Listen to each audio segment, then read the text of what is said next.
Welcome to Sam's Business Growth Show. I'm Sam Dunning, a digital marketing, sales and business growth evangelist. Tune in and subscribe today as I'll be interviewing business leaders, experts and entrepreneurs from around the globe. You'll be learning their story, how digital marketing has helped them along the way, and exclusive tips and insights to help you skyrocket your own business.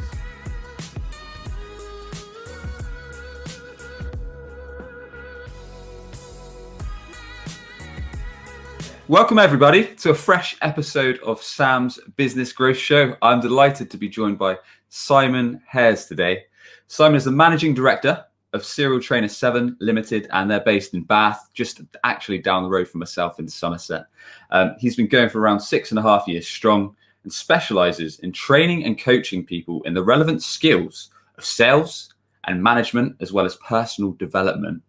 Simon spent around 30 years as a sales professional, so far more experienced than myself, and he trains people all over the world, including USA, Belgium, Germany, France, as well as the UK.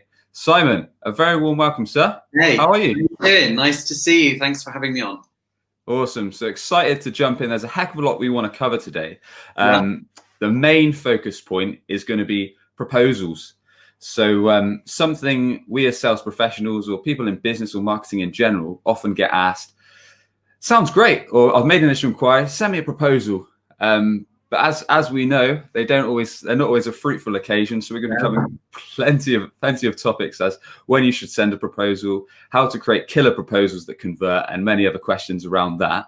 Yeah. Before we get into that spicy stuff, Simon, we'd love to learn a bit more background on yourself. So if you could tell us a bit more about where you grew up, how you got into sales and business, and a few of the key experiences you've had and lessons learned along the way, and then we'll chat a bit more about your own business. Yeah, sure, no worries. So I was brought up in Bristol, moved to Bath very quickly, and basically got into sales really early on. And I think basically that we are all salespeople, aren't we? Whatever you're doing, whether you're putting a CV together, you're selling yourself, whether you're asking for your own way. We're all salespeople. And so I fell into sales very quickly, especially within the hospitality industry. I did a lot around there.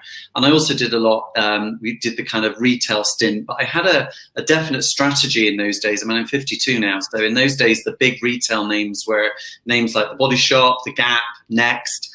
Those people where you wanted to get a real experience of what retail and great retail sales was all about then. And those businesses were UK and international, of course, and were at their heyday. So I got some great experience there before going into media sales as well. Okay, interesting. Newspapers and into magazine publishing, and worked at Future Publishing in Bath for 16 years before redundancy hit 6 years ago when the business was restructured, and then set my own company up, Serial Trainer 7, as a result of that.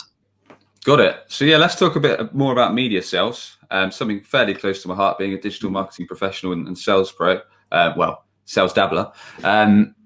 It's not always an easy gig, is it? Media sales or selling advertising space. So tell us a bit more, Simon, about what you're actually doing there, and how you made it happen. How I know you progressed along the ranks among the 16 years up to a management level. So tell us a bit more about the job, what involved, and what you learned. So when I initially went into local newspapers, it was a great opportunity because you're selling advertising in a free newspaper to begin with. And they always say, if you can sell advertising in a free newspaper, you can sell advertising pretty much in anything, because the old moniker was that free newspapers were used for kind of budgie cages and things like that.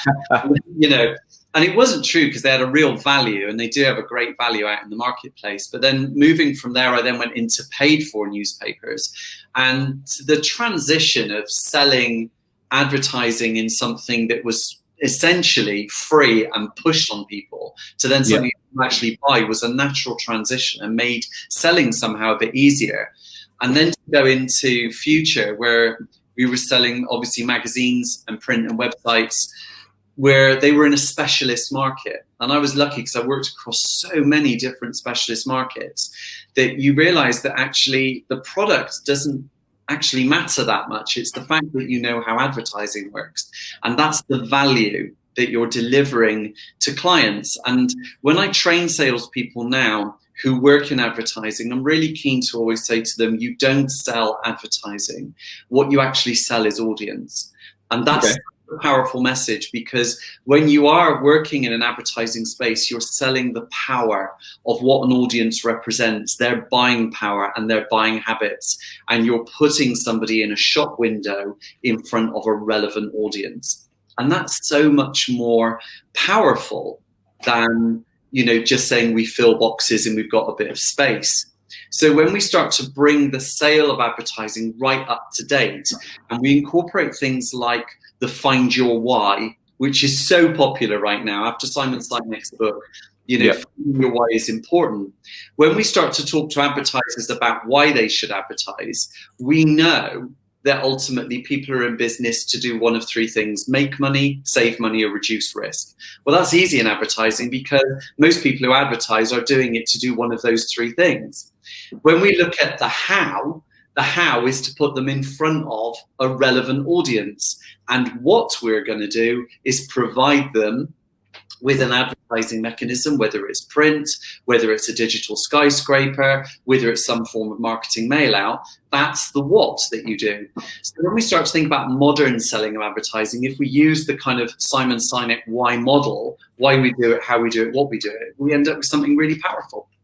Awesome. So it sounds like, correct me if I'm wrong, Simon, rather than selling the product itself, which in your case was the advertising space, maybe websites, ad space, media space, and so on, you're actually selling the outcome that comes as a result of working with you. So Absolutely. Like you said, the company you're talking to, the business you're talking to, will be able to make money or save money or reduce risk. Okay, no, that's interesting. Selling advertising, ultimately, if you want to reduce risk, I mean, the number of times you can talk to publications that have got a massive audience that they reach, but the specialist area that a client might want to reach will involve them buying space in that big audience, but that's a lot of wastage. So therefore, they want something very specific. But if they would just want to make money and it's branding and they just want to put their name out there, well, then you're looking at that audience, and that's what you're doing. You're talking to the audience. And that's what's so important, because it moves you away from product selling. And that's why when people sell advertising, you know, it's so important to just talk about the audience and the relevance of who they're reaching. Got it. And to actually do that, what were the strategies that you were using, Simon? Was it mainly cold calling or cold outreach back then, or was it a range of different channels that you guys were in? Yeah, I mean, at the end of the day, it was phones. You know, that was what we did. You know, we didn't even have email in the early days. You know, so you relied on, you know, writing things down manually and using a phone. But you know, every day we have to talk to people right now, and you see so much that's out there about cold calling is dead. You know, people don't do that anymore, and social selling and all these different things. But ultimately, people have to talk to each other. And we use all sorts of different messages to do that and different ways of doing it. And the phone is still a great way to talk to people. Of course, in the light of the pandemic, video has really found its feet. And for the last 6 years, I've been banging the drum, and I really have been banging the drum as well, about how we should be using FaceTime as an example to talk to clients, because a lot of the time when salespeople are out, they spend a lot of time traveling to and from clients. There's a massive cost incursion for that. I'm running my own business. I don't have time to travel all over the country or all over the world to talk to clients, just to have meetings. So I've used video technology for years. Of course, now a pandemic has come out, everybody's using it, and video has really found its feet right now. So we're using video a lot more to talk to people, and it really speeds up the sales process as well. It gets things done a lot quicker. Completely agree. We did the same actually at Web Choice. We probably about a year and a half ago, not long after I rejoined the company, just before I became one of the owners, I said, look, we're traveling back and forth to London like a couple of times a month. It's costing hundreds of pounds in travel. Sometimes we've got to stay there. Obviously, we've got all the food, the drinks, etc. It's hundreds, thousands. Why don't we just move everything to video call? So we made a rule. So any clients, any prospects we were talking to, we said, look, sorry, we won't travel. We're happy to set up a Zoom conference, a Skype conference, But if meeting up's a deal killer, then I'm afraid we're not going to be the right fit for you. And as a result, we actually won more deals. We saved more money. We made better use of our time because we could spend more time prospecting, serving our existing customers, and connecting with new ones. Just makes sense. And obviously, the pandemic showed that. You put that in the client's frame of mind. They don't have their day disrupted so much because they're waiting around for people to turn up. They've got to book rooms, all of that stuff. It's so much better for them as well. And the cost saving is huge. And for sales directors out there with budgets for travel and entertaining and all those things, they're going to see big savings on those, which means they could probably look, and I suppose I'm going to be quite controversial when I say this, they've got more money then to actually give to the salespeople as a reward in terms of commission, upping salary, that type of thing.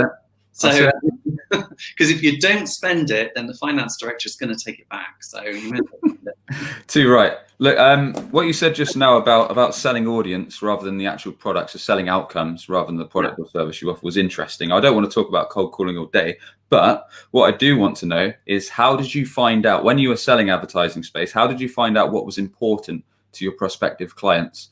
Were you conducting discovery on the initial cold calls to find out kind of who they wanted to be speaking to and then customizing that outcome to them? Or tell us a bit more about how you made that happen. What we do is it was all about we now call them disco calls or discovery calls. It was all about questioning back in those days. But we had a sales process that we used to enable that to happen. And in sales, there are so many different sales processes out there. And people who are watching in media would be familiar with things like DIPADA and ADA and those types of things. Ours was PCMC, Probe, Confirm, Match and Close.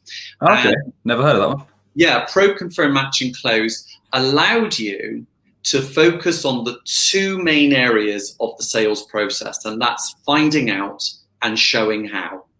By probing and questioning, you're finding out everything you need to know, confirming back what you know to get to be able to go to the next steps of matching that product's that customer's problem or goal or issue with your service, and then asking for the business. So it was a nice, easy process that allowed you to facilitate that sales conversation. Of course, it's often the case that with a lot of salespeople, features and benefits makes their eyes roll a little bit, because you think, it's sales 101. We've done it so many times. But even now, you hear a lot of salespeople still only giving features to what they're doing. And that client is left in a position where they think, okay, so you're the market leader, so you've got more of this, or you do this, or you do that.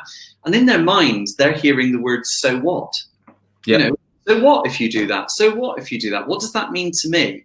So whenever we're questioning our clients, we should always be thinking about how we can make our clients more money, how we can help them save money. Those three key things of reducing risk. And then listening out for those things in the answers that the clients give you to your questions, and then making sure you incorporate the fact that they will be ultimately making money, saving money, reducing risk by using your particular product. And that way it brings value to them. But what it also brings is something else that I'm really passionate about, and that's relevance. And relevance in sales, I think, is more important than difference, because when you hear salespeople sell, you'll often hear them say that they're different. And when I was at Future, I ran the training side as well for the last few years that I was there. And you'd always get people ringing you up, suppliers and what have you, that would proclaim to being different.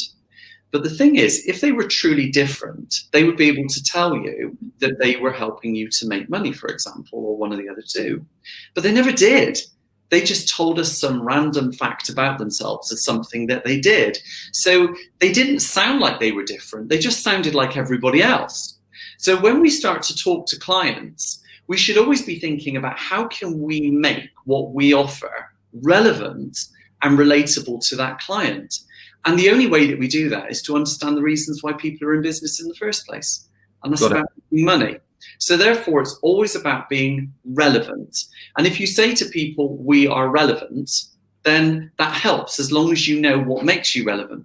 And I remember recently sitting in front of a client, and the client said to me, what makes your sales training different from anyone else's? And I said to him, do you know what? Absolutely nothing. And the look on his face was kind of, then why the hell are you sat in front of me? And I said, before you get panicky, I said, sales training is sales training. There's really not a huge amount that's different. It's respun, it's how it's delivered and what's relevant for you as a salesperson to take away and use and apply. But what makes my sales training relevant is that I'm a salesperson. I'm selling every single day. So I feel the pain that your people go through and I can relate to them. And suddenly that lit his face up because that was what I was doing. So he saw us on a level playing field and that made me relevant. So the minute you bring in a relevant element to what you're doing in the way you sell, things become much more meaningful for that person and stops you doing the old turn up and throw up routine where you're just, spouting a load of stuff. That's such a good point, because the amount of times myself, and I'm sure everyone tuning in, has probably been asked that question. Look, why should we pick you for X? Why should we pick you for this project? And quite often I hear that at the start of conversations. So we might have had an inbound lead. They say, hi, Sam, we'll talk a little bit, do an intro, build rapport. They'll say, okay, so why should we pick you for this web project or for this SEO project, digital marketing project? I'll be upfront. I'll say, look, I don't know if you should. I need to ask a few questions to find out if we're actually even going to be a good fit. It might be that we're way off the mark in terms of budget, in terms of timeframes. It may be that what you're asking is something we can't even do, in which case I'm happy to refer you to recommendation. Somebody probably can help you. So I need to ask a couple of questions before I even know if we can do some business together. And then you're steering it away from kind of talking about your awards, talking about how good your projects are and all this BS. And you're actually getting to the heart of the matter and then customizing it, like you say, to be relevant. So I love that. Okay, cool. Before we go down a discovery rabbit hole, have you got one or two questions, Simon, that you love to ask that really bring out importance in terms of what's actually important to your prospect, kind of what they care about? Have you got one or two questions that people can action from today in their discovery? What I tend to do is it's about framing the question, most importantly. And I tend to use questions that have an outcome base to them. So when we look at the makeup of questions, for example, we always talk about, open-ended questions and all this, that, and the other. But the questions that I like to ask the most begin with 3 keywords. First questions I always ask are why questions. The second are when questions. And the third are how questions. Because what they give me back is really rich. Let me qualify that for you. When you ask any question that begins with the word when is always going to give you a time frame in return. So it gives you an understanding of how you can take that conversation into the next steps for that client, and you can manage their expectations in terms of time frame as to when they want something to happen. When you ask somebody a how question is always responded with a process or a methodology or a way of doing things. Okay. So therefore, that gives me more of an insight into the way that client thinks about things or the way they go about doing something. And then the last one is I like to ask questions that begin with why. I'm very, very nosy. So I like to do the old why routine with people. Why do you do that? Why is that important? And why would you want to be focusing on that right now? The reason I ask why questions is to listen out for what the answer will begin with.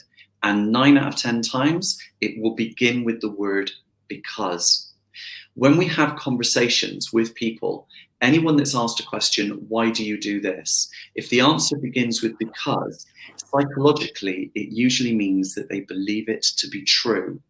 So therefore, why questions uncover a truth that person believes to be correct. Now, in sales, we often ask questions that begin with why without thinking about it. So we might say, why did you choose to go with the competitor on this particular product? And the client might turn and say, well, because they told us that they were the market leader. Now, the answer says that client believed, because they were told that they were the market leader, so they used them. The salesperson they're talking to knows for a fact that product is not the market leader, that they are. So the instinct is to say, well, actually, that's not true. We are the market leader. So well done, salesperson. What you've done is you've just created all the facts put into place. You've told the client that they've been misled. You've actually corrected them and given them the right information. Bravo. But what you've also done is you've contradicted what that client believed to be true. So you're reinforcing the kind of legend that salespeople are liars. So if they lied to me, then you must be lying to me. And if that person, let's say, has bought advertising, well, they believed in advertising enough to believe what that salesperson said. But if you've just told them that they were told something that's wrong, what you're doing is you're actually unraveling that client's belief that salespeople are to be trusted or that advertising works. So therefore, you're lining yourself up for any objection to come in.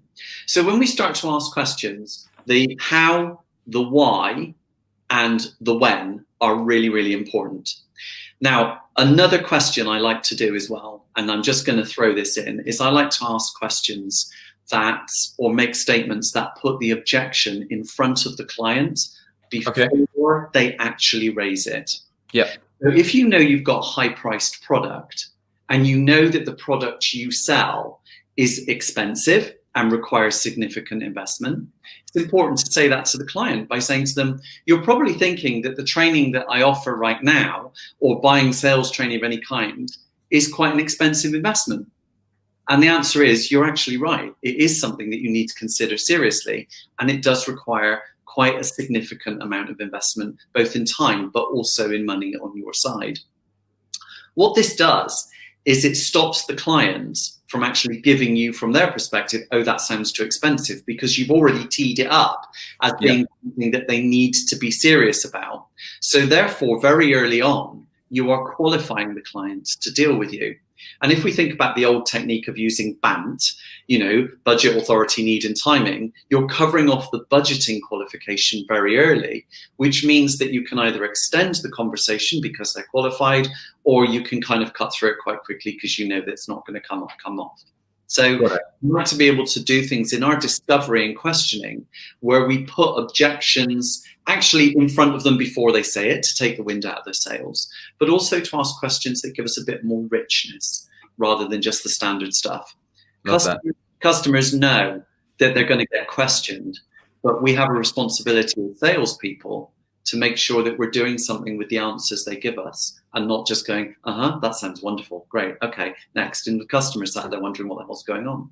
Yeah, too right. Love that, Simon. Okay, let's move on. We've had some awesome tips there in terms of discovery, in terms of sales and prospecting in general. So let's learn a bit more about your business. Before we get to the juicy part of when to write proposals, how to write killer proposals, let's learn a bit more about why you set up on your own, Simon. And tell us a bit more about how you've been able to grow your company, how you've been able to acquire clients in the sales training sector over the last 6.5 years or so. Yeah, well, we've been, really lucky to have some really fantastic clients all over the world, from really, really big international companies to smaller businesses and SMEs. And it's just a real privilege to work with anyone that wants to better themselves, really, whether they want to become a better salesperson or what have you. And the 7 of Serial Trainer 7 is the 7th habit from Stephen Covey's 7 Habits of Highly Effective People. And that 7 is always sharpen the axe. And that means that when I'm training people on things that I do myself to keep my skills sharp, so that it keeps that relevance there, so that people are being trained by someone who's actually doing it and been through and goes through what they do every day. So it's important to do that. I use a lot of networking. So I go to a lot of networking shows and a lot of networking events. We've got the Glove Factory in Holt, just outside of Trowbridge here in Wiltshire. We've got a lot of working hubs that we go to, and I do a lot of talks to people there. I do an annual one at the Glove Factory to kick off sales, and you pick up business there. But it's also about referral as well, and testimonial. We like that. I like to refer a lot of people to other people, and you get that reciprocation back. But ultimately, it's about picking up the phone. It's about reaching to people to find out what's going on with their business and talking to them. And, as I say quite a lot, on all of these, we all have that magical Sales Maker app just on the bottom corner of our phone there. And, it's quite an incredible thing if you can get people to talk to you. And now we use video, we can see them in real time. That's fantastic. So I like to just get in front of people and talk to people. So that's how I built it up. Make 5 cold calls a day. And it doesn't matter what you call it. It's an introductory call. It's a cold call. It's a way of getting somebody in front of your business. That's what we do. Got it. Excellent. So networking, referrals, testimonials. What about from a digital standpoint, Simon? What's working for you in terms of digital, in terms of social, some of the things you've seen results with? The most powerful one for me is LinkedIn, without a doubt. Okay. A couple of years ago, I saw somebody, and it might have been Daniel Disney, it might have been, that was posted that said, why would you just spend equal amounts of time on all of your social media? If you know that one particular one works and it brings you 70% of your return, then you should be spending 70% of your time on that one platform. And that little tip really revolutionized everything. And as such, it meant that I closed down a lot of other social media channels that I was using because it just wasn't doing anything. But LinkedIn is definitely the one where I can talk to people, I can give away content, I can do video, and it really makes such a difference. So LinkedIn is the biggest one that I use. And I've got a strategy that I do that to use it for. I use it for video, and I try to put a lot of free tips up every day to people I can. But also when people connect with me on LinkedIn, I like to send them a video message as well. Nice. They receive that. So on the message center of LinkedIn, there's a little plus button, isn't there, on the message center? If you click that plus button, it's amazing how many people have never seen that before as well. Hit that plus button, you'll get the video option there, and you can do a video, and they love it. People love that personal touch. But if you feel that you're a little bit uncomfortable, or maybe you think you've got more of a face for radio, then as such, you can just use the audio message function, and people love that too. So, you know, video is becoming very powerful, and I'm also using it to confirm meetings as well. So if you know you've got a meeting in the diary, send a video message beforehand, the day before. It's a great thing to do. It makes such a difference. That's brilliant. I think you've raised some great points. So like you said, when you're talking to Dan, who's been on the show, is one of the first guests and he's a friend of mine. Work out where your customers are actually on, because I think we've all made the mistake of trying to hammer too many social platforms, and then before you know it, you're on about 7 different social channels, and you've got no time to actually meet your existing customers or sell to new customers and all this kind of stuff. Yeah. So if you are a B2B sales professional, the chances are your ideal customer are going to be on LinkedIn, with a few kind of exceptions. So it makes sense to dedicate a bit of time there each and every day. And like you say, I've seen some of your videos that you put out in terms of kind of sales tips, and it's a really nice way to kind of give some free tips and kind of share your expertise. Stuff away, give away more than you'll ever get back, because it guarantees a return. But you've got to be really, really sure about the audience that works for you. And it may be that you just do the hashtag sales thing, and that might work from you. I find that's terrific. But I found a community of really influential people who are the sales authors. And following sales authors and seeing the stuff that they put up is really powerful. And there's some terrific people out there who are really active. And some of them are now, I can consider them as friends, because they're so good at what they do. And the people who follow them, you end up picking up business and what have you from those people. So when we look at some of the big sales authors that are out there, Daniel Disney is amazing, truly exceptional. Larry Levine, oh my goodness, his book Selling from the Heart. James Muir, brilliant. There's a couple of books that are out at the moment that are really doing the grounds. I mean, The Revenue Growth Engine by Darrell Amy, and his stuff that he does, just fantastic. And for video, Rehumanize Your Business by Ethan Butte and Stephen Pacinelli, which is how personal videos accelerate sales and improve customer service. It's just fantastic stuff. And they've got something really valuable to say. So you start getting involved with their followers, then you can get a really targeted market. And that's how I find a lot of stuff for me, is by following those people and interacting with those. Awesome tips, man. Love it, and love the videos. So keep putting out that good stuff. All right, we've covered some good ground, but let's get into the proposal, Simon. So I'm sure we've all been there. I'm sure plenty of people tuning in or watching have been to that stage where it could be a new inquiry, it could be someone you've been speaking to for a while, it could be an existing customer, and they say, Simon or Sam, please send me a proposal.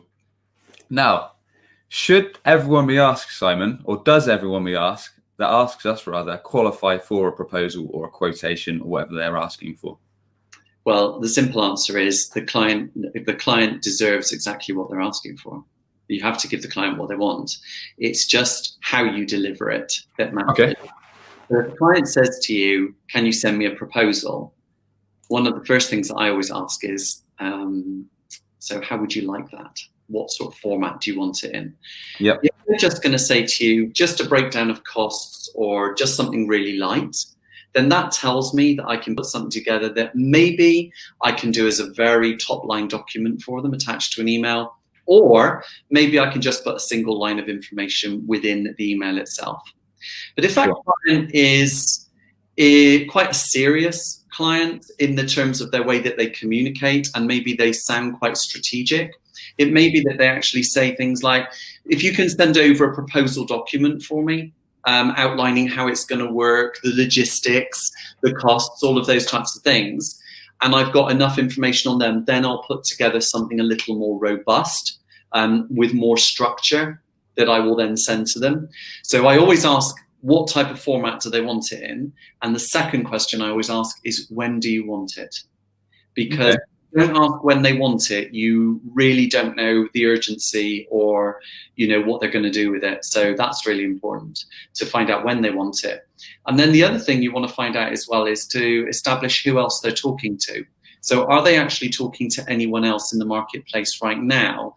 And what types of things have they seen, so that you can sell your offering from a wider market perspective, so that you can make what you're offering relevant and different that way and differentiate yourself that way. So I always tend to ask those questions around that.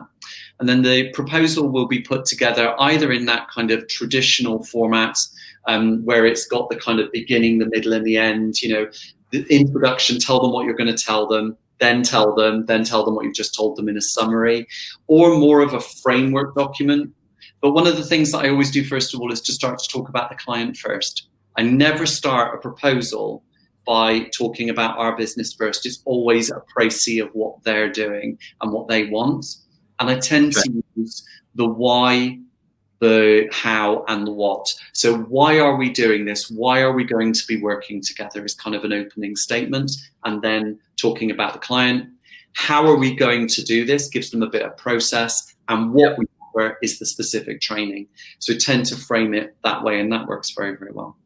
Got it. So I can perhaps tell you my process for proposals, and then you can tell me how good or bad it is. So it's really good, Sam. It's actually a mix. So it depends on the project, to be honest. If it's of a certain value, then I'll do what we call a demo, which is kind of a walkthrough Zoom presentation where I'll share my screen and go through the demo. For kind of smaller stuff, we'll send quick quotes. But like you say, just like yourself, you've got to conduct a good discovery first. You've got to understand if they've actually got budget to work with you. You've got to understand if they've actually got a problem that you can fix, and all this good stuff before it even happens. I'm sure you'll agree. And then, typically in our presentation, so we'll do the Zoom screen share. We'll go through a recap of the goals and objectives that we discovered with them. So any problems they've got at the moment, where they want to get to, how we're going to do it, the time frame they've got to achieve it, who's involved in the decision, and budget. Then once we've gone through those goals and objectives and they've agreed that those are the goals and objectives that they're happy and comfortable with, then we'll talk about the solution, which is customized to basically hit those goals and objectives really. So whether it's a website, whether it's digital marketing, whether it's SEO, walk them through that, the actual solution. Then we'll walk them through our process. So in terms of how it works with them on a monthly basis, how we communicate, how we'll be working together, how we'll talk back and forth. We'll talk about the investment, so the investment of time, the investment of costs, and that sort of things. And once we've gone through all of that, throughout I'm asking if they've got questions. So each stage I'm saying, look, often clients have questions at this stage. What are yours? Which is a great tip that I heard in Sandler training a while ago. So that's something I could add here, that anyone waiting till the end to ask questions is probably one of the worst things you can do. So after each stage of your proposal, if you're walking through with a client, say, look, often people have questions at this stage. What are yours? Rather than saying, do you have questions? Because people usually say, no, I don't. Well, we're fine. And then we'll talk about next steps. But that's a rough recap. I don't know what you think of that, Simon. If it works, that's fantastic. I think the big takeaway there is to engage with the client during that process. Nice. Sometimes when we ask people, have you got any questions? It can put people under pressure It's a bit like when you go to an author event and you get the author reading their book, and then at the end of it, you know, the bookstore, and it says, so does anyone have any questions? And you think, oh, now I've got to ask a question. So when we want to stimulate feedback, it's great that you say usually customers have some form of question right now about stuff we're doing.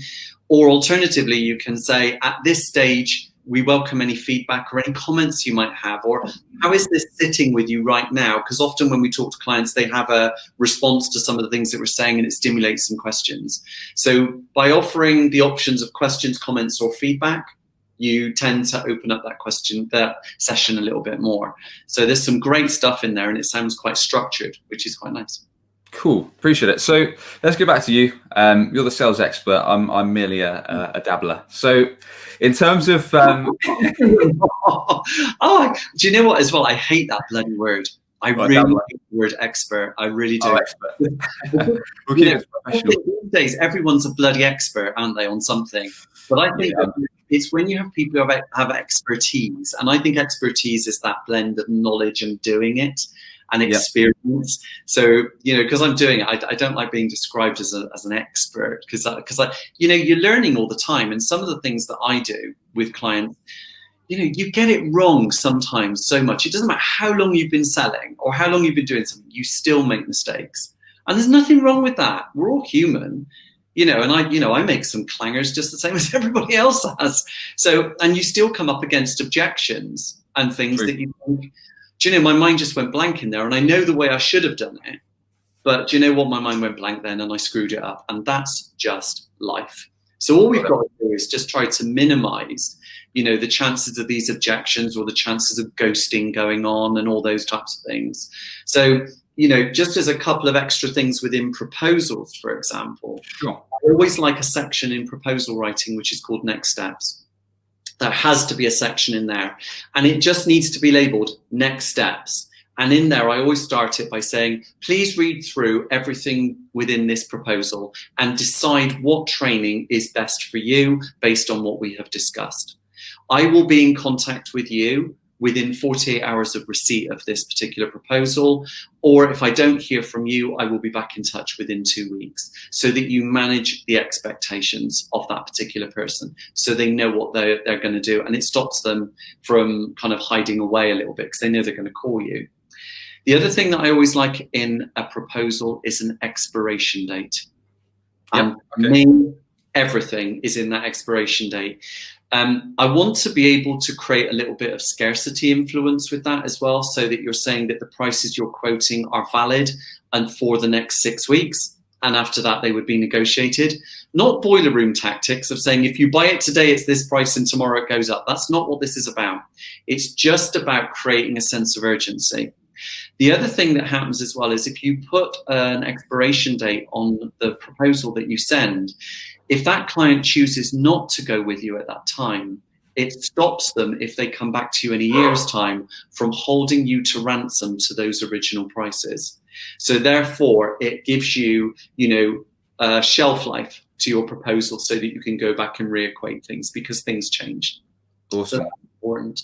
I also like to make sure that a lot of proposals that I send are a PDF attachment to an email, so that you then use the main body of the email as the old-fashioned compliment slip, where you're just talking about the niceties. And if you want to be really up to date by using things like video apps, I think you mentioned to me the other day about Vidyard. Wasn't it? Is that about Vidyard? Yeah, it's a great tool. I started using that, so great tip. But creating a video compliment slip, which then goes into the main body of the email with the proposal, and the proposal is then attached. So you can do that. Awesome. And my final tip is to make the subject line of the email work really hard. And this is where, when somebody asks you for a proposal and you send it to them, the subject line needs to read RQST info ... requested information, and then whatever that is, proposal from Sam Dunning. So that client knows that when they receive that email and it says requested information or an abbreviation of that, they know that they're expecting it and it's not spam. If they then ask you for extra information, when you send that information to them, the subject line reads ADDTNL info, additional information. If you are asking the client to do something for you, then the prefix is action required. Or if you want them to sign it or to come back to you with something else, it's response required. By putting those commands at the front of an email, right in the subject line, you're telling the client to do something. And so as such, the likelihood of them ignoring your email is very, very low, and therefore they're going to read it and they're going to action it if there's a proposal. So sometimes it's those little tiny little details that make a difference. And I like to also put a watermark on the bottom. So, the old-fashioned footer. Yep. Put that in the bottom so that you know when that was created, really important. And then that comes through. It just makes it look quite polished and perfected as well. Love it. That's some awesome tips there, Simon. Could we get a quick recap of the actual, rather than everything we just discussed, but the format of what that PDF proposal might look like in terms of kind of goals and objectives, solution, perhaps cost and time frame, next steps? Yeah, so what the way I do it is there's a cover page, always a cover page that's there. There will be, and let's just say it's quite a meaty one, and then you can up and down it from there. Contacts page as well, so you can direct them through where it's going to go. Then a why statement as to why you're doing it, which is recapping exactly why you are actually going to be providing that client with that service and what they're looking for. So it's all about them. So then what you're then doing is putting the mechanics of how it's going to work, and then your solution, then a section on costs, and then a section on next steps. Awesome. So really very, very straightforward all the way through. Now, one thing that I don't like, and for a lot of people watching this, they'll probably think I'm wrong, and that's fine, maybe I am, but I don't like sales proposals or presentations that incorporate the client's logo. I don't like that. I think it feels sycophantic, and it leaves you open to making mistakes. The number of times that I have seen salespeople, and I've gone out coaching them, and they go out with a presentation and they put the client's logo on the presentation. The client then says to them, "Where did you get that logo from?" And suddenly you realize you've either put the wrong version of the logo, you've got it from a wrong source, or it's the wrong resolution, or something's wrong with it. Here's my thought. The client knows who they are. You don't need to blow smoke up their ass by putting their logo on stuff. You just don't. What you want to do is to make sure they walk away, not remembering who they are. They want to remember who you are. Yep. So your proposal is a living, breathing advert for your business, which should be made up of reasons and rationale why they should be using you above everyone else right now. That's what it's got to be doing. You don't need to tell them who they are. They know who they are. You can mention them by name, just don't waste time popping logos and things on everything. Oh yeah, completely agree. And that's something I stopped doing a while ago. The point you've raised, the last thing you want to do is annoy the client or the prospective client. Yeah. So get to the point. There's a bit like 52-page PowerPoint decks that go out, and the owner of the business says they've got to see everything. And as the salesperson, the client's only interested in pages 3, 7, and 9. And it's like, we don't need all the others. So right. Too right. Awesome, Simon. So in terms of actually, once you've sent the proposal, what's the ultimate way to follow up? So how can we actually seal the deal? How can we bring the business in? Are we sending video messages? Are we phoning them up? Are we emailing them? What happens if they stop responding? Tell us what works for you. Okay, so it's in answer to your phone, email, and video is yes, and yes, of course. We need to be doing that. We also know that clients take longer to make their mind up sometimes. At the end of the day, their priority probably isn't dealing with you or me or anyone else. They've got other things to do, so things get in the way, and that happens. So you should continue to contact them as much as you possibly can. Now, sometimes clients will ghost you, and that can happen. And you've just got to be persistent. Now, a few years ago, a big sales guy in America, Grant Cardone, posted, sales stats from the real world. And he said that most sales are made between the 8th and 12th contact, and that's quite true, actually. A lot of the time, it does take a long time to get through to someone. I have got a 14 contact rule. So once I've sent something to someone, I will keep trying to contact them up to 14 times. And by that time, you can get a sense as to whether that client's not going to be in touch. And what I tend to do is once I get to 14 times, I then send what I call a close your inquiry email. And what I do is I send that email or video message or a voice message that says, as you know, we had a great conversation about using me for your business, for your training, or whatever your business is. And you seem really interested. You asked for a proposal. We sent that to you. And no doubt you would have seen some of my emails or messages trying to reach you. And I haven't been able to get in touch. So at this time, I'm going to assume that you are no longer interested in what we're going to do. And here's the magic words. I am going to close your inquiry. Now, this sends a really loud and clear message to the client. The first one it sends is that you value your own time and you're not here just to be a doormat. We're not just waiting for your business. That's not what we're doing. We value our time. And if you don't want to deal with us, we're really happy to close you off as an inquiry. That stops you chasing ghosts. So it's a really good thing to do there. The second thing it does is it sometimes gets that client to think, oh my God, I've been so remiss. I haven't got back to them. We were interested. And then you get the email back going, no, we are actually interested. We've just had a couple of other things going on. Maybe we've got people coming back from furlough, or we're making redundancies, had a restructure, all of that. And things just slipped. So therefore it prompts that. But one of the most powerful things it allows the client to do is to say no to you. Very rarely does a client actually say no. They find other ways of saying no in the form of an objection or some excuse, but very rarely do they say no. So what we're doing is we're giving them the option to say, no, you're absolutely right. We're not interested in this age and we can't go any further. That's fine. Cut your losses. Don't waste time chasing ghosts. So I think that when you've got a strategy that allows you to be persistent, you're using different messages, but then at the end of it, you can say, I'm going to close your inquiry. It shows that you value yourself as a salesperson and that you can move on to those other clients who really do want to deal with you. But it can stimulate the client to actually buy from you as well. Love it. Love it. Nothing wrong with breakup emails. Like you say, no's are good. I'd much rather have a no than a think it over. That's the last thing I want. That's going to give me nightmares for the next 6 months. Yeah, that makes me just go, what is it you need to think over? Yeah. What is it you're unsure about? It's obviously my fault. I've missed something. Exactly. It's a bit like when somebody says to you, I'm going to have a think over and I need to go and talk to our finance director about that. And then the old trick is saying, okay, so no worries. Do you have everything you need to talk to the finance director? Yeah. And if it was your decision and your decision alone, would you be happy to go ahead? Yeah, I would. That's great. What you've just done is you've transferred the sales process from you to them, and no client ever wants to come back to a salesperson and tell them that they can't sell. So the probability of you getting the business might have just gone up by asking the right question. Nice little tip. Nice little tip. And just to add to that, like you said, Simon, Vidyard's a great tool for getting responses. So if I'm not going to go into it too much because me and Richard Harris talked about ghosting in quite a lot on a previous episode, but Vidyard, they've got a free service, so you can just sign up with them.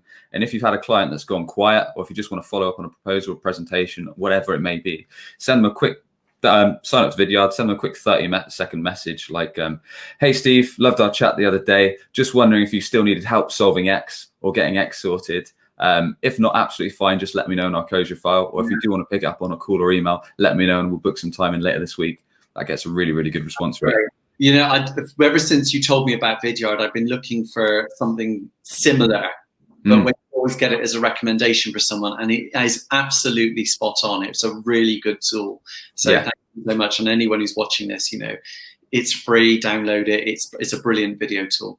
Yeah, and you can pop it straight in your emails, or if you want to do a LinkedIn message, works really well. Just like you said, you can do a link. If you've connected to someone on LinkedIn, just send them a video message through LinkedIn Messenger itself. That can work just the same. Cool. All right, Simon, we've covered some fantastic ground. One final question. Is there one thing that businesses should be doing with digital marketing that's going to help them?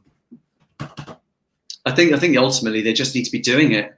You just need to be getting out there and doing something. I worry so much about businesses that when we get something bad happen, that they go quiet and they just disappear.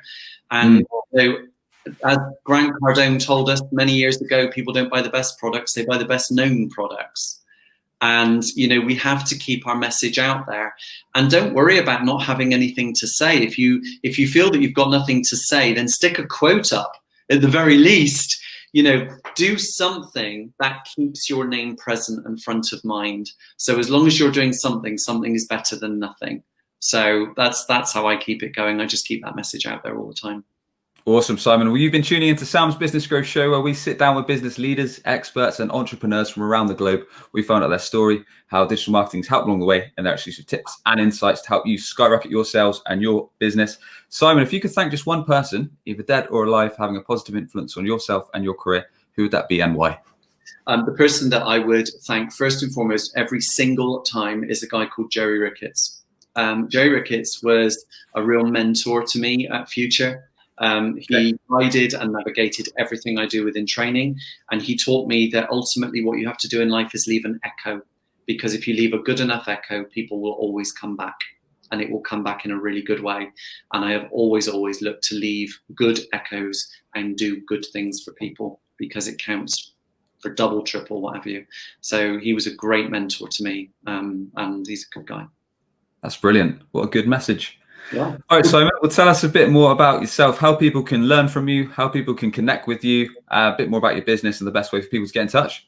Okay, so very briefly, my business is Serial Trainer 7 Limited. So you can find me here on LinkedIn, but serialtrainer7.com is the website. There is a whole range of sales training and management training courses that are there, either in single day courses, digital courses, or as academy programs where we immerse into your business over a long period of time and develop your people over that time with a certificate at the end of it for you if you want.